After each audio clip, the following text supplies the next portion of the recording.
Ako nga pala si Mila, 32 years old, may asawa at 2 anak na nasa elementarya. Nakatira kami sa bahay ng mga magulang ko. Kasama din namin doon ang ate kong byuda. 39 years old na siya at may isang anak na nasa kolehiyo.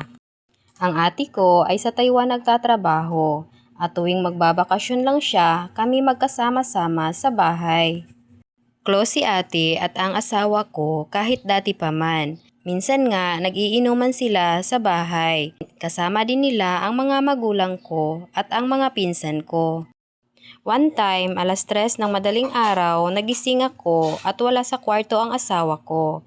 Sinilip ko sa kwarto ng mga anak ko, pati sa CR, ay wala rin siya doon. Kaya lumabas ako ng bahay. Kaya lang, masyado pang maaga para bumili ng pandesal. Kaya babalik na sana ako sa loob ng bahay nang may narinig akong boses ng isang babae sa may garahe namin.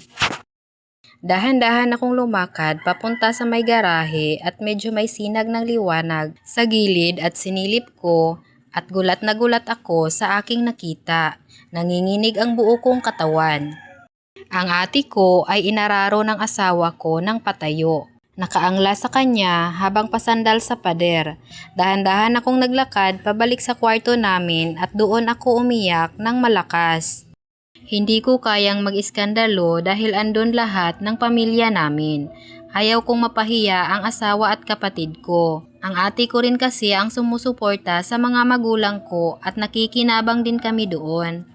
Sobrang hirap at sakit ng dibdib ko dahil kahit bumalik na sa Taiwan ang kapatid ko ay lagi ko pa ring naiisip ang kataksila nilang dalawa na hanggang ngayon ay ako lang ang nakakaalam.